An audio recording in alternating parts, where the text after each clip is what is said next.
system and even increases the survival of premature babies.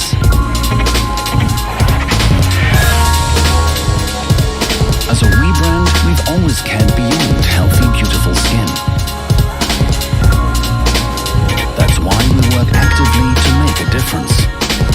From making people aware about the health benefits of touch,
Hello and welcome to the first edition of Café Artistique format.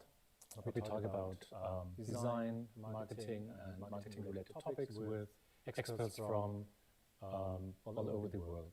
The occasion of this is also that we just started our very first BSBI Faculty for the Creative Industries campus in cooperation with the University for the Creative Arts from Great Britain. And it is a very unique cooperation, and we are providing a British degree made in Germany, which is accepted worldwide and quite unique in its appearance. It has a quite long history, and very famous creators from Disney and Pixar have been students of the University for the Creative Arts and have joined the BA Animation and graduated and are now working in the industry quite successfully. Today, we are joined by Ralph Zimmerer from Nivea. He's Global Vice President of Marketing for Nivea. And he will talk about a journey Nivea took, about new directions. And we invited him because we're teaching very, very close to the industry and have bonds to the industry and just to join forces and to see what's behind the scenes, basically. And without further ado, I would just give over to you, and I'm very excited about your presentation. Super, no, I'm also excited, Jörn. I'm glad to be here. Fantastic to be with University for Creative Arts. Sounds great. I'd love to join. If I would be younger, I would probably make another degree. Creative Arts, exciting. And what I'll do today, I'll talk about purpose. In general, I think we're going to use Nivea as an example, but I've worked a lot on purpose over the course of my career, and I'll hopefully share some insights why it's important, how you do it, and how you make it in a way which is credible and also successful. I'm excited. Very good? Yeah. I need to look here, no? Yeah? Okay, perfect. So welcome to a session around brand purpose, the why and the how. I'll try to go quite quick. I'll try to make roughly half an hour. And lead you quite quickly through the charts. And then hopefully get some time to talk about questions and answers and have a little chat with everyone. So what I'll do today, I'll talk about in the first place, why is purpose important? How do you find a purpose which is meaningful, relevant, and convincing? And then really how you make it credible, because there's a lot of purpose washing out there, so really making something which is credible is important. I'll use a bit of Nivea as an example. Then I'll talk about the key lessons learned and kind of watch out for people who are working on this topic, and hopefully we can have a little chat around questions from the audience. About myself, my name is Ralph Zimmerer. I've worked on lots of global brands that you can see on the chart here. Obviously Nivea as well, Dove, also close to my heart, and Axe. I'm really a global FMCG expert. I've worked in this area for a long time, all around the world, and I really love leading brands and leading agencies and teams to really make a brand special and successful. And I've been with Unilever for 18 years, and now with Beiersdorf for 7, and I'm a global person. I've lived in Hamburg, I live in Hamburg now, but I've also lived for work in New York, in Singapore, and London, so where probably the rest of the school is. But I also worked in all markets around the world, so I really enjoy that.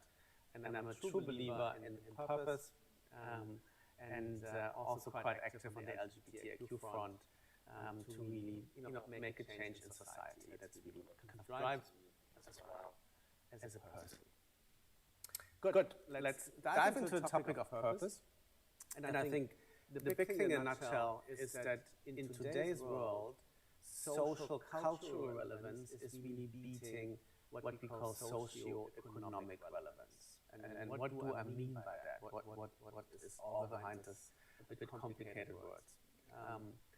On the one hand, what we see is that what used to be taught in macroeconomics, which is about homo economicus, so we as human beings being very rational and thinking about everything in a rational way, is not really what's happening.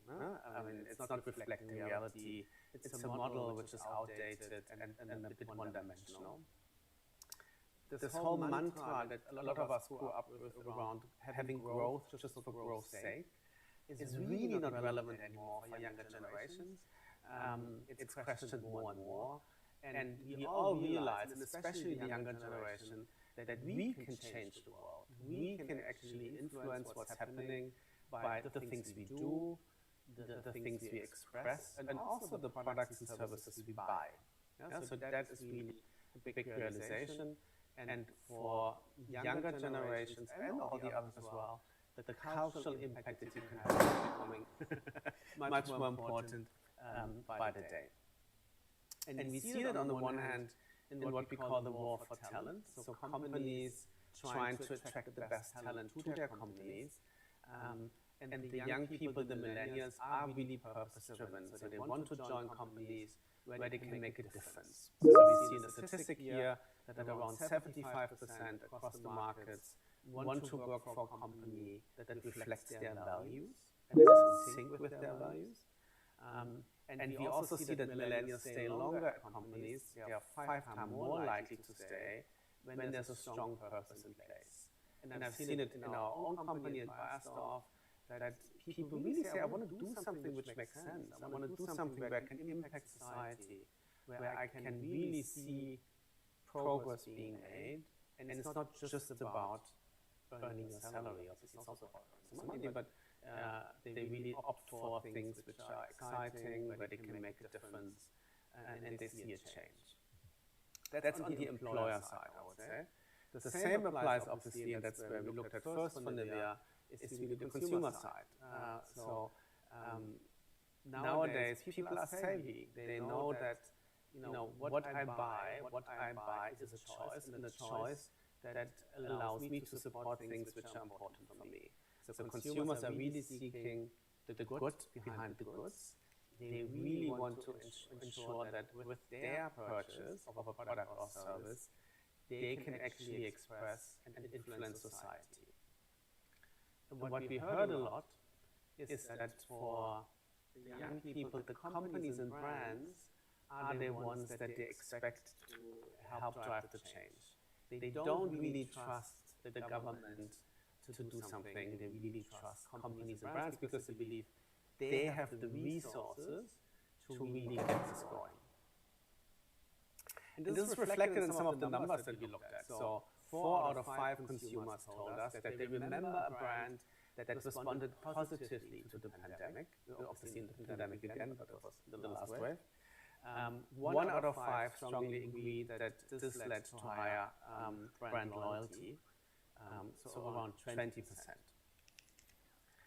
And at the same time, we've seen that a quarter, so 25% of those who noticed brands acting in their own self-interest walked away from those brands. So they left those brands because they saw that they were actually not doing what they promised. So strong evidence that we've seen across the world, and it's not just the Western markets, that our consumers really want to see a change being driven by brands and companies.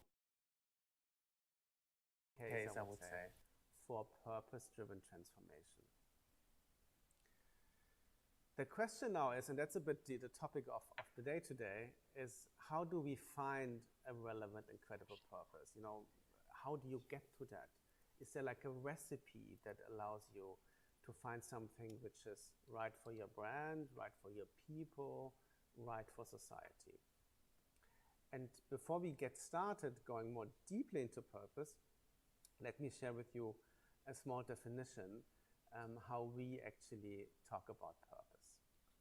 So we talk about it as the reason for which something is done or created, or for which something exists. So it's really, that is the question that we want to answer with a purpose. And I always use this a little bit funny picture here to explain it to people.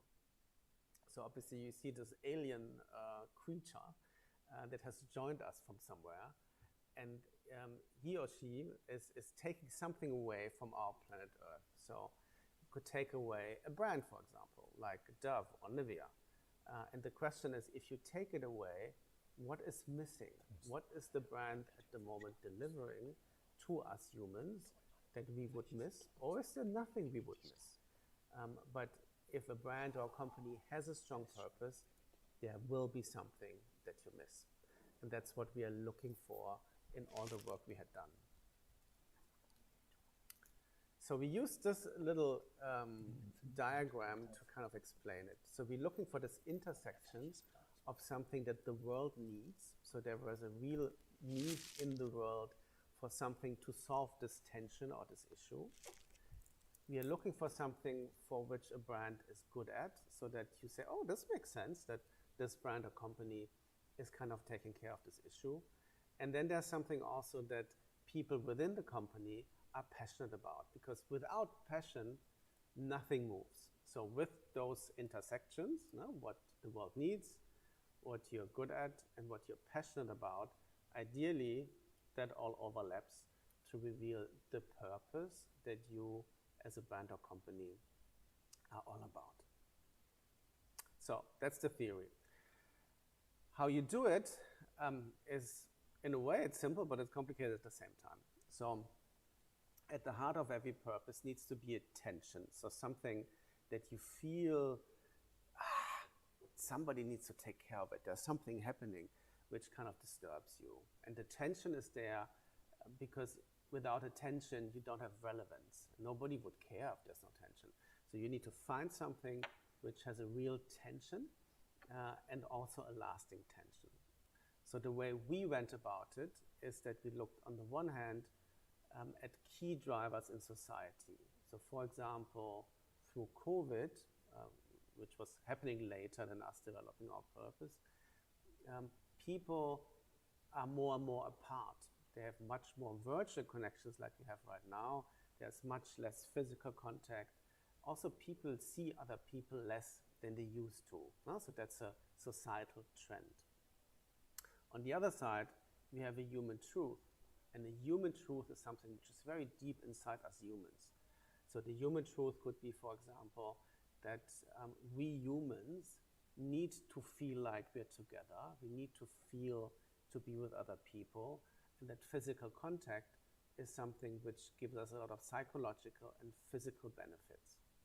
And you can see that those two things, the human truth that we want to be together, the driver in society that keeps us apart, is creating a tension, and it's a tension which obviously has a lasting impact. And that tension you then want to actually resolve with your brand or your company. So let me try to make it a bit tangible, because obviously it's a quite conceptual approach, but it's an approach that worked very well for us. And I'll share with you the case study, how we did it at Nivea. First and foremost, we actually did an internal review. So we talked to stakeholders about where they see the brand being at this point in time. And we had a little scale from 1 to 10 and said, 1 is really, really crappy and 10 is super, super good.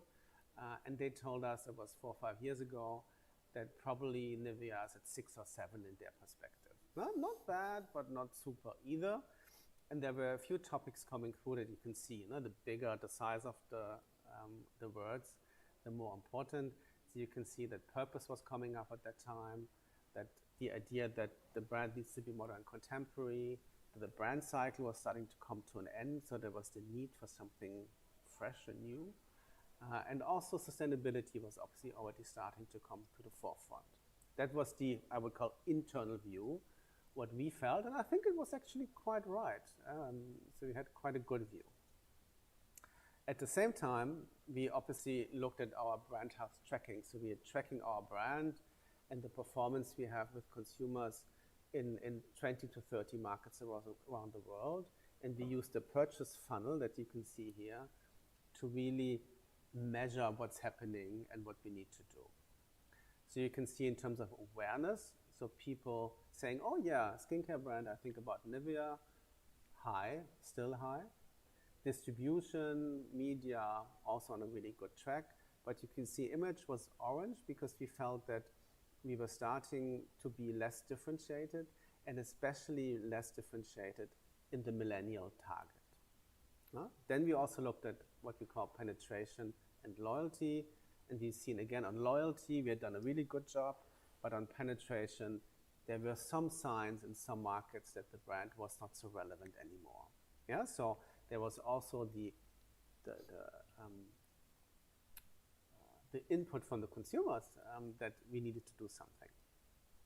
So what we did then is really we went back to where we come from. So we looked at the history of the brand. You might know that the brand has been there for over 110 years. So we are very proud about our history, and we really tried to build on it. So we went back and we looked at what our founder, that you can see here, Dr. Troplowitz, said. And for him, beauty had always been about health. That was his mantra. So healthy skin is beautiful skin. That when you have skin that is beautiful, you feel better about yourself. You feel more open to approach other people. And the way we work with the skin is by working with the skin's own biology. So we work together with the skin.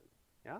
So that was really our starting point, looking at what we might be good at, no? And what we might be passionate about.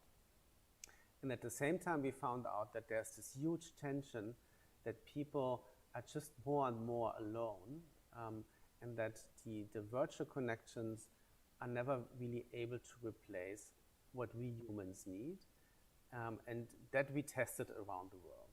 Yeah? So we had developed different routes and have tested them in 14 markets, so really across Europe, Asia, South America, Africa. We really kind of try to find out what can work across. And the fascinating thing is in marketing, sometimes it does work across.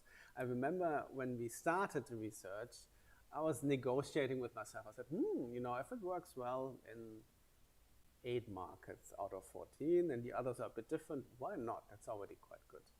And in the end, it worked in every market because the insight that we had found, which is expressing also the tension, was relevant across the markets. Because if you've got something which is really deep human insight, it does work across. So let's take a look how our purpose insight looks like. It's about skin being our pathway to touch, and that human touch, the sensation of feeling skin on skin, is a basic need. Because babies require it to develop, children to grow, and adults to bond and enjoy togetherness. But, and that's the tension, the quickening pace of daily life, more virtual connection, just the feeling not having time, stands in the way of human touch and can make us feel lonely and isolated. So that's really the one insight that we discovered around the world that really builds our purpose. And we did both. We did qualitative research, so we talked to consumers in different groups around the world. We also did quantitative research, so we did big global studies to really understand the topic of human touch in detail, because once you understand what you want to solve, what your purpose is, you really need to become an expert at it, to really kind of make sure that you're the one understanding it best. And we've then expressed it in what we call our purpose statement, that we care for human touch to inspire togetherness. That's the purpose that we have given us as a brand. And to illustrate a little bit, I'll show you a short video that kind of summarizes how we went about it and also how our purpose looks like.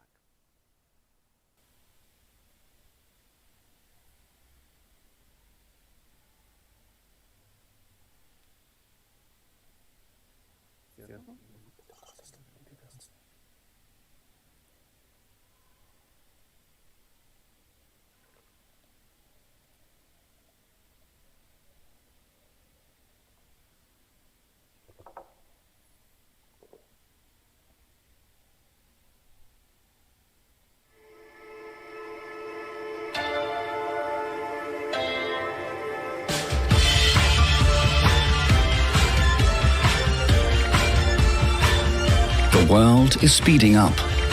We're always on with platforms, screens, devices helping us to interact. For years we thought a text could just replace a touch. A message or a like sustain a friendship. Yes, it can help. But it is not enough. All around the globe we are connected, and yet we're feeling lonely, somehow less human. We're out of touch. Nothing has made us feel this more acutely than the COVID-19 pandemic. Just when we needed more than ever the comfort of a human touch, we had to stay apart beyond the inner circle. And we still do.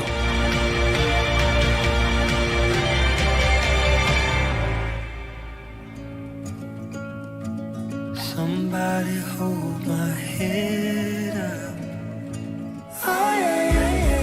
That's why Nivea is taking up this cause. Care for human touch. To inspire togetherness.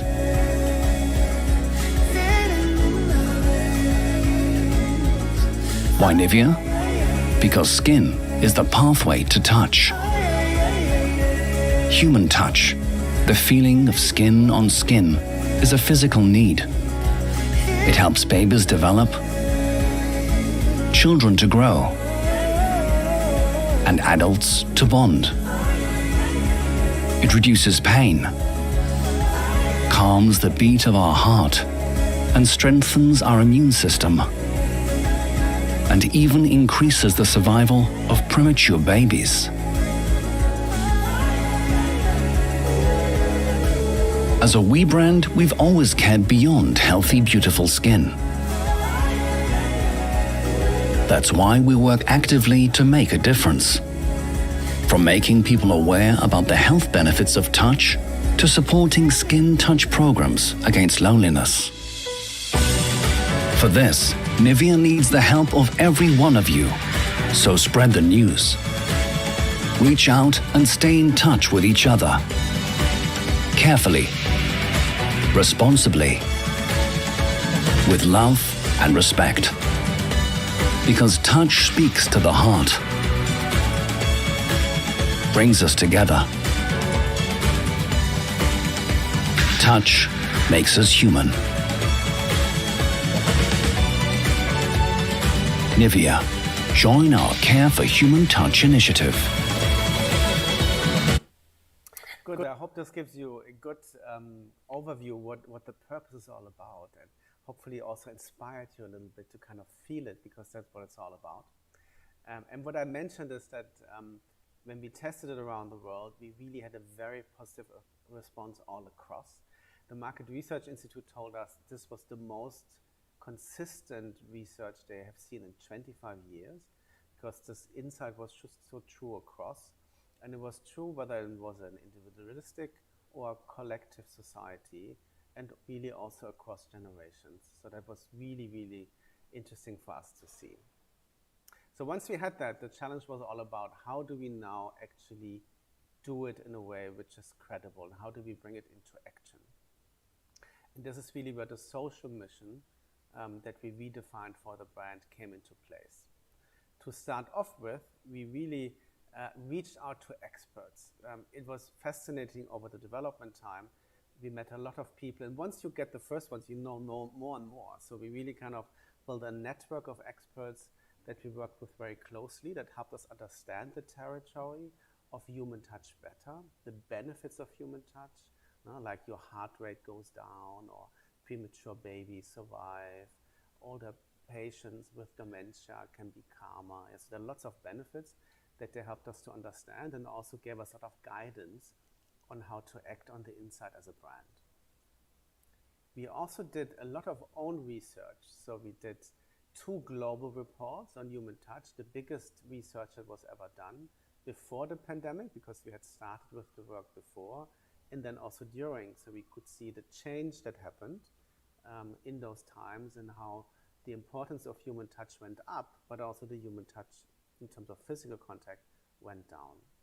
And we also did research around the effect of human touch on skin and skin health, and we could show that more skin touch actually helps, for example, sensitive skin to become less sensitive. Yeah, lots of work. I could talk about hours, but we don't have the time right now. And what we've seen, obviously, which also led to our social mission in the report during the pandemic, is that every second person stated that the isolation during the pandemic has made them feel lonelier than ever before in their lives. And every second person. So we could see that, the trend towards more loneliness, which already had started in society, was heavily accelerated through the pandemic. So that led really to our social mission, that we said what we want to do as a brand is support skin touch projects to promote the quality of life for people at risk of loneliness. So we were very specific in what we wanted to achieve. We defined 3 target groups: premature babies that survive better through kangaroo care. The second target are people who are visually impaired, so blind people, who we help through our funding to interact through touch. And then the third one is older people with dementia where the research shows that actually skin contact helps them to calm down and have a better quality of life. So we're supporting programs that are looking at therapeutic massage. Yeah, so very focused on the benefits of human touch. And we have actually pledged as a brand by 2025 to have reached 150,000 people around the world. We will have spent 20 million euros on those programs, and we want to have them ready in 70 countries.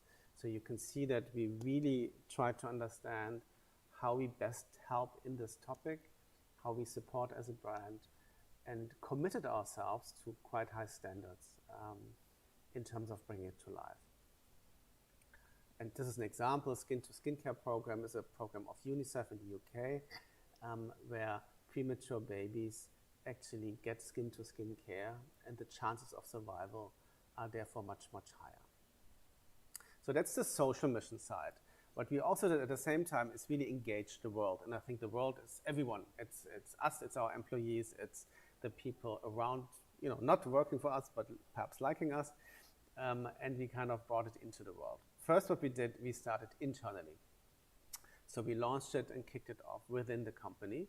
So really making sure that people understand what we're looking at, what we want to achieve, and how they can help us. Because a purpose is not only a purpose for the outside, it's also a purpose for the inside. And you really need to use the purpose to transform your organization from within and making sure that everybody understands what you're trying to achieve. Yeah, so we started internally. Then we did a global press conference with a lot of journalists from around the world and also employees being present, obviously all virtual at that time because it was in January. But we really kicked it off. We got great press coverage. People were really excited about us taking on this topic during those difficult times. And you can imagine the discussions we also had within the company when it's the right point to go out. But I think we found the right moment in time and got a lot of attention for the topic, which is important to us because through awareness, you can really drive the change. And then we started to roll it out into the markets. So we started first in Europe, then rolled it out further. And we used a film, which I'll show to you in a second, which is a true story. It's a story of two twin sisters from Hamburg, so from here, who have been born prematurely. And actually only, I will not tell the story, you'll see it. They'll tell us what is happening. And let me just play the film for you. Human touch changed my family's life. And although not all of us can touch right now, it was at one time our salvation. This is our story. 16 years ago, my twin sister and I were born. 9 weeks too early. My sister had a hole in her heart and could not breathe by herself. My parents were desperate. The doctors were helpless. She became so weak, it seemed all hope was lost.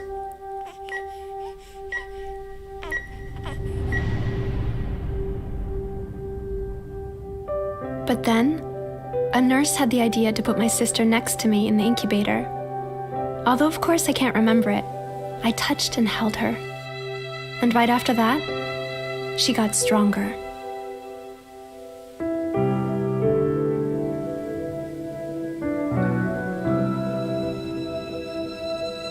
I survived because of my sister's touch.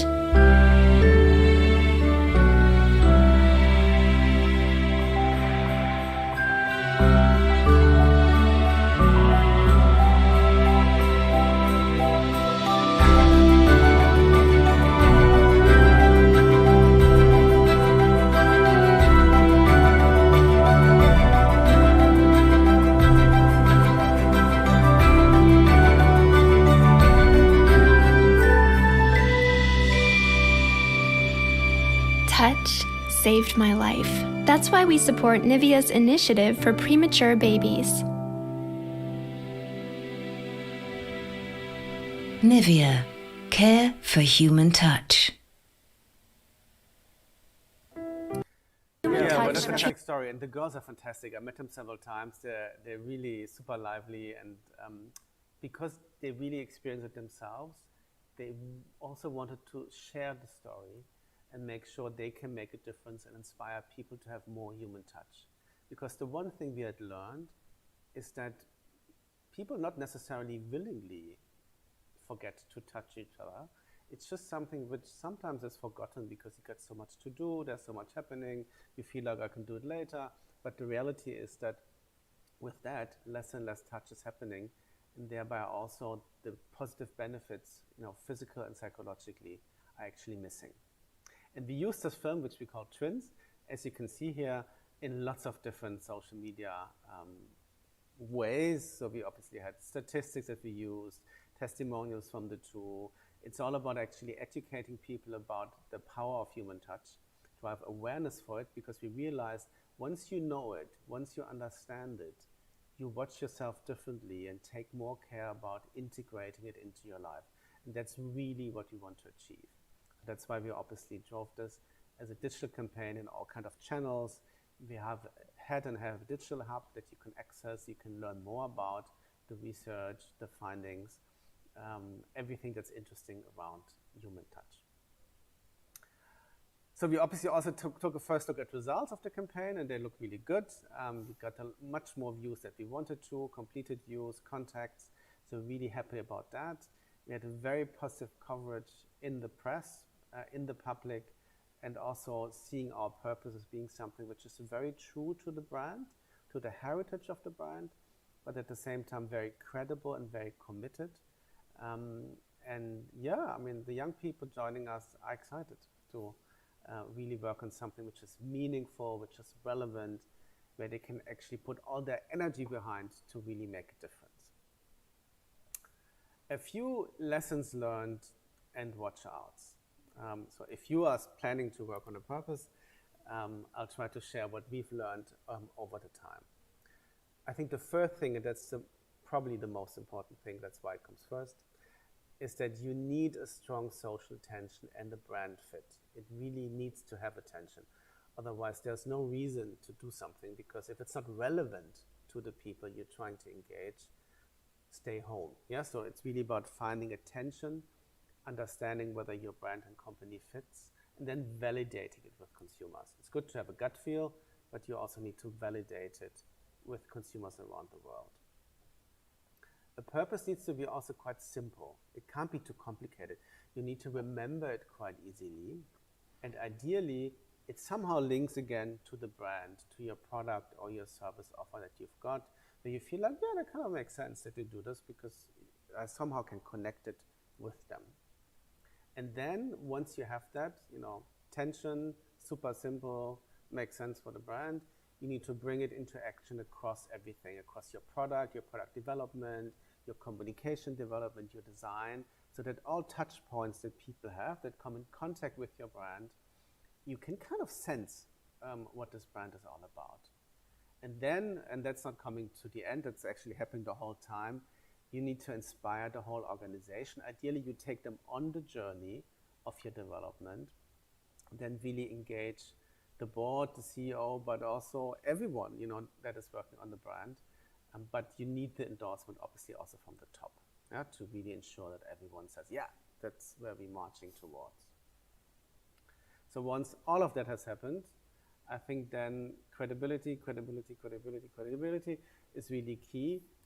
Really make sure that what you do it seriously, you do it with commitment.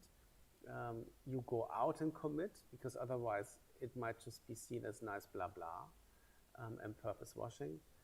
And then never forget, it's a long-term commitment.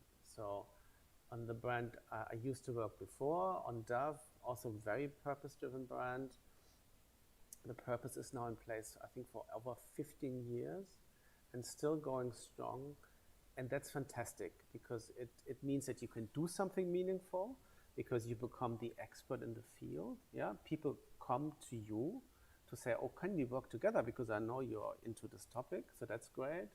And then secondly, obviously, you also start to own something in consumers' minds, and they associate you with an important cause and the values and the relevance that you have in the purpose is also transferred to your brand. And you honestly, if it's a strong insight, you can activate it over years because you always take different angles, different approaches, but the key topic stays the same. And if it has a huge human truth and a strong tension, it will be relevant. Well, forever is a big word, but for a long time. So that's something that you can then really build upon. So the hard work is obviously then paying off. So that's a quick run through on my experience with purpose, why it's important, how you go about it, and how you launch it. And very happy to obviously answer any questions. A little watch out here that's meant in a funny way. A purpose will also transform you. I mean, having worked on this myself, it has transformed me. It has transformed the team we were working with, and it will transform your brand and your company. So if you do it right, it's a fantastic journey that starts and never really ends, but it's very impactful for you and everyone on a personal level. So without further ado, I'm very happy to answer any questions that we might have, Jan. Yeah, Ralph, thank you for this super interesting and very insightful presentation. So yeah, if anyone has questions, just type them in the chat and we're happy to talk about them, answer them. So of course, this topic raised a few questions or ideas, thoughts in myself. You were talking about that touch seemingly got less and less in the past. It's like society became a bit more cold and distant, and people were kind of yearning for it. On the other side, they forgot it and yearning for it. So your purpose was like at the right time, also. Yeah, true. Finding it. Yeah, no, definitely. I think it all happened, like a lot of things happened unconsciously. So I think, just the feeling that everything became so speedy and all the change and a lot of virtual connection led to that feeling of, oh, I can do this later. I can hug you if I've got more time, roughly. Yeah, and that was a bit subconsciously. And once people thought about it, and that's why it's a deep insight, I said, yeah, it's actually true when I think about it. I really do, I'm less in touch than I used to be. And it's not about demonizing virtual communication or social media or whatever. It's just that we need to remember how important it is and take time for it. And that was unconscious, and that's why it was a great insight, because people said, oh yes, when you tell me, there's something to it, it happened to me as well. And then coupled with the benefits that a lot of people did not know about, the really proven scientific benefits of human touch, then it became really powerful. Yeah, and this is something you said that I find super important for purpose. Like being credible, you stressed it, and becoming an expert. Because if it's just a facade, people will recognize this quite easily, and then it might even be bad for the brand. Counterproductive. No, I'm with you. And I think it's a waste of time. I mean, because money. That as well, yeah. Because I think you really want to make a difference. And we learned so much about this topic. And we got deeper and deeper into it and got more and more excited. And I think you really want to make sure you're a spokesperson for this tension, yeah? Because you want to bring it to the forefront. You want to change things. And that's also then the satisfaction you get out of it, and the motivation that the people working for it on it actually experience. And and exactly, working for it, that's something I didn't think about, that like purpose needs to be inside the company as well. It's not just something for consumers. It needs to be actually inside before, because I think it needs to go inside out. And the reality for such big brands is that people need to understand it, because in the end, you want them, through understanding the purpose, to act in the right way. Otherwise, you would need to write 50 gazillion guidelines that everybody understands what they need to do. But with a strong purpose in place, some things people can decide themselves, because they know, oh no, this is not what we do. I do this, so I decide for this. I'm not showing, I don't know, pictures where nobody touches.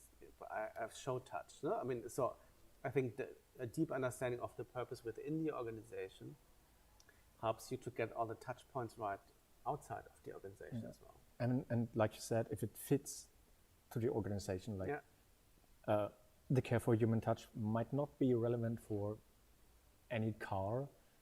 Could be, exactly. Could yeah. be, but it's like, exactly. it's a long stretch. It's a long stretch, exactly, We actually got a question from the chat, which is, could you please define Beiersdorf, and is there a difference between it and Nivea? And what are Nivea's plans to compete with other competitors? Okay. I mean, obviously, Beiersdorf is the company behind Nivea. To be fair, Nivea being the biggest brand in the portfolio, it also influences Beiersdorf a lot. Yeah. So I think, our logo is blue, the Beiersdorf logo is blue. I think there's a lot of overlap between the two. But Beiersdorf, obviously the company behind it, and we've got more brands than Nivea, like Eucerin or other brands like Labello, exactly. Yeah. And that also belong to Beiersdorf. Yeah. On the competitive question, obviously I can't really talk about it. Obviously, I'm sure they have plans. We have plans. The company has plans. We're all going to do our best. But I think what we have seen is that obviously our purpose is also really something which fits best to us. That's also that we ask consumers which brand could answer this tension unbrandedly. And there Nivea was obviously coming up as the brand that had the strongest fit also from a consumer perspective. I understand that. The second question is, how important is the slogan for any brand, and how that affects promotion and sales? Yeah, that's a very good question. It's the eternal question, I would say. Do you need a slogan? Do you need an end line? Do you not need a slogan? Do you not need an end line? There are lots of different people and different opinions about it. We don't have a slogan at this point in time. Obviously, care for human touch is the hashtag for the purpose. And not to be confused with the slogan, right? Exactly, it's not a slogan. No, it's a hashtag for the initiative. In my view, so in my humble view, I think if you're a really, really strong brand, you might not need an end line because people already understand what you stand for, and you don't need to preach what you stand for. You should probably, shape that image in the heads of your consumer through your actions, to the products you offer, the communication you have, what you do. That would be the ideal, rather than saying to someone, "Look, I'm about this."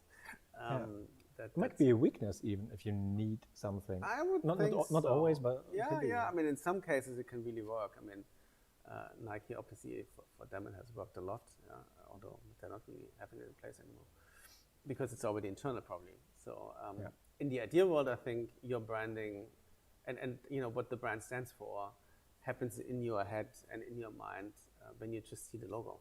Yeah, that's the ultimate goal, I would say. Yeah, and that's quite hard to achieve.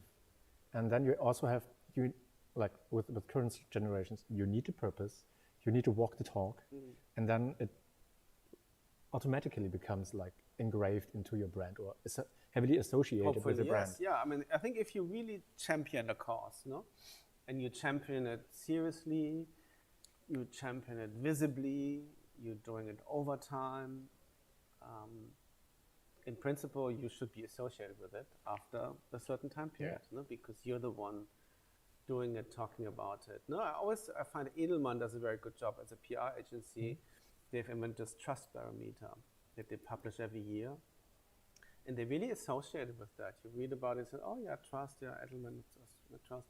So I think that is a good thing to do, because I think it also shows your commitment and that you mean it seriously. And again, expertise as well. Yeah, exactly. If you're not an expert, then you're not credible. Yeah, exactly. That's quite interesting. There's another question. But before that, Has there been also like a shift in because we're design university, a shift in the visual communication? Does it reflect a change in purpose? Yeah, it does. Yeah, definitely.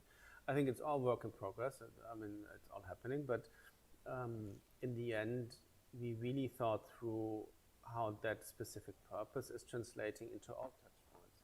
So packaging, branding, communication, product formulation. So we really thought through that from the beginning. And obviously with human touch, you can expect more human design, I would say, in Hopefully. a nutshell. Yeah. So a change in purpose is also like something really fundamental. You have to change like everything or carry it through. Yeah. Not just exchange one image. Yeah, because I always get back to the touch points. You know, Yeah. as a person, you have, with a brand, you've got lots of different touch points. You've got the packaging, you've got a TV, digital, you have formulations, what's on the pack, what do they write, no? What do they write on the website? So I think you've got so many touch points. Yeah, in this case. Everything, you know, you have so many touch points. And I think in the end, what you're all about needs to be coming to life in the right way, obviously, at those different touch points. So it just can't be, it's one touch point, that's it. It doesn't work, Yeah. And Rarely. also, it wouldn't be credible, you know, if a brand is a person, and if a person, it's not like I only live the purpose when you look at me, but when I open my mouth, it's different. It doesn't work. Yeah, it needs to be synced. Yeah. And that's what people like really quickly like understand. You can see through if it's not that case. Yeah. I think so. Yeah. And then again, there comes into play that the purpose is lived in the inside. Because if people working in the company, they're talking outside the company as well. And if you know someone working in the company and you know, they say something on the outside, but it's completely different in the inside. Yeah, I think it's that.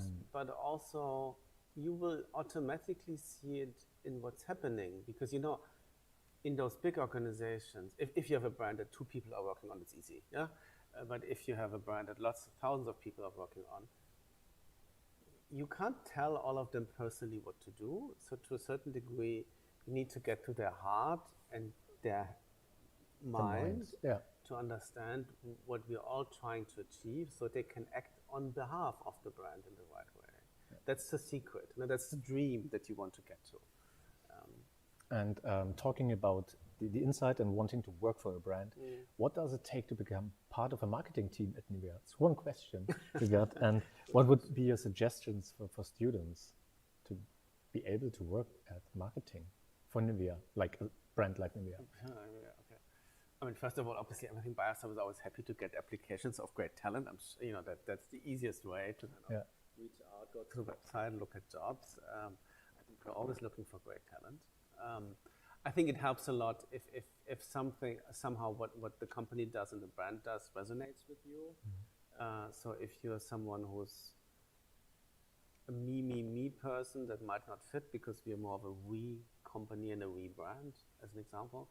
So I think it's good to question yourself whether you would get excited working for the specific company or brand. Are you like a lone wolf or like a group kind of person, basically? For example, or if you're not really interested in skincare and cosmetics, but more into, I don't know, alcohol and drinks, go to alcohol and drinks. It's fine. I mean, there needs to be some kind of a connection. Yeah, exactly. And I think students, again, I mean, you know, look at the website of Biostar, and there are always things happening there and interesting jobs popping up. So I think that's the best thing to do. We've got another interesting question. You kind of answered it already in your presentation. Does Nivea have different value-based or purpose-based strategies for different markets, or does it have the same global strategy for all markets? Yeah, it's the same. It's really what we wanted to achieve, because it's very difficult to, you know, be this in one country and that in another, and this region. I think the big thought is the same, the purpose is the same, the big thought is the same, the positioning is the same. Obviously, the way you execute it might differ. So I think how you show it then in terms of talent, but perhaps also in terms of situations that you cast, that certainly changes and makes sense to adapt. But I would say the ultimate goal, kind of the dream of every marketeer, is to find this one insight that resonates across the world. And I've seen it in this case. You know, I did groups in China and Brazil and whatever, Germany and Russia. And we heard people in the focus groups, and they would say, "Bah, I need to go home and call my mom, or my husband, I need to hug him." And we heard it across the world. So the reaction was really the same reaction. Obviously, one in Chinese, one in Portuguese, and But the resonance, that unconscious, oh wow, I didn't think about this, and then the wanting to act on it and change what she are doing around the world was the same, and that's really fascinating. And it shows that this has been a quite strong insight and very human indeed. So it doesn't change.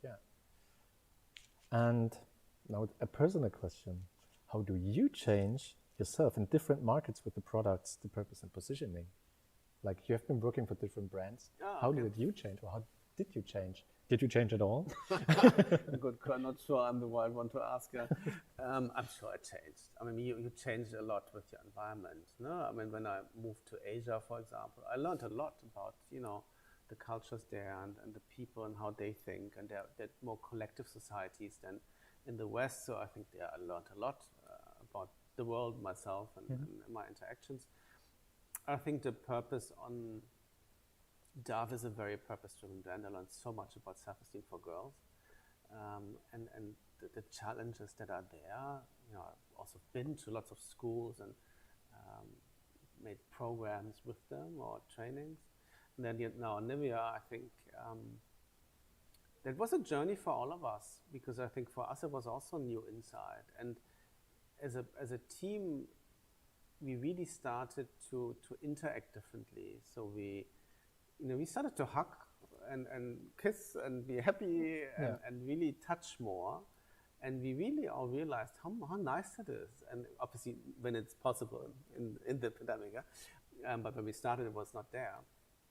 It really changed all of us, and really put some priorities right again. We said, no, it's more important to meet my friend, be close, spend some time together, than doing another thing that I feel like I need to do now, which might not be important. So I think, yes, it also changed myself and my relationship with people.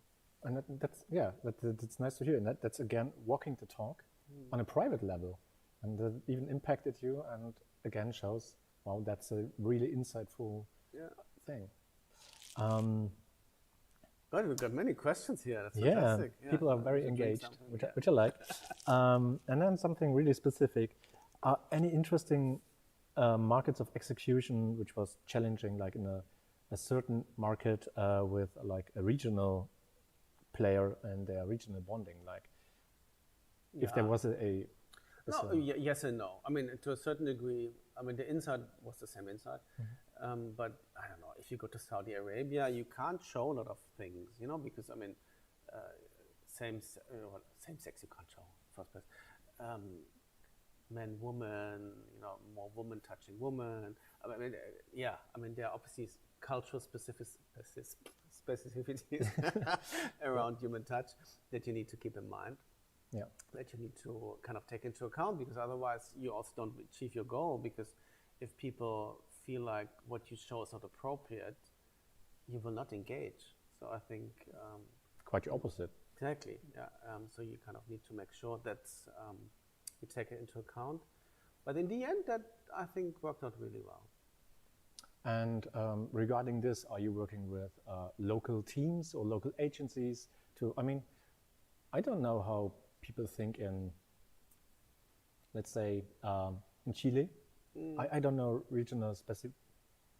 It's a difficult word, no? It helps. You can also work with the marketing teams. I think you see quite quickly, which scenes, like which kind of situations resonate. And some of them are similar around the world. You then need to just tweak a little bit how exactly you show it and the talent. Some are really also local, and also when we developed some communication, we also took it into account. So we would have situations which would be for specific markets. And then I think it's also great if local come up with more ideas. Huh? I think it's just making it richer, and more relevant as well. Yeah. And in the end, the objective we have is really drive awareness for the importance of human touch and the benefits. So to a certain degree, if they have great ideas that help us achieve that, fantastic.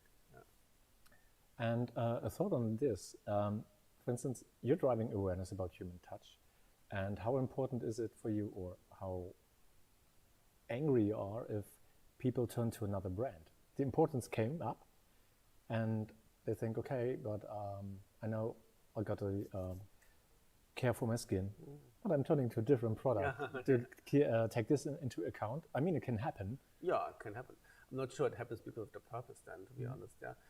Perhaps we then need to even more link, what the product delivers to the purpose. No? So that's why for us, this whole idea that, healthy, beautiful skin is actually, to a certain degree, a bit of a prerequisite to get in touch, because if you don't feel good about yourself, you don't really want to reach out.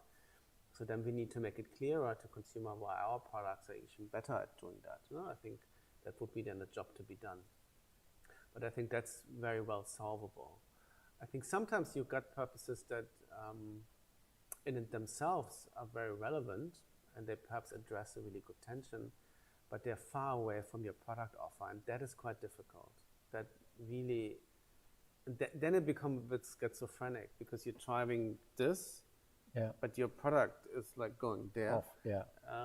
And it's quite an expensive thing to do, I think. Yeah. All right. We don't have any more questions from the chat. If so, I think we're already over time. Thanks for being here. Thanks for these very interesting insights. Thanks for the talk. And I just want to thank everyone who made this possible, our first edition of Café Artistique, like the Gastwerk Hotel, where we could hold this cafe. Thanks to my team, to my colleagues, Liz, Akshoy, to Professor Kyriakos, who came up with the idea, and to our CEO, Sagi Hartov. Thanks, everyone. We would like to have you back on the second edition in January. Be safe, have pleasant holidays, and stay safe, everyone.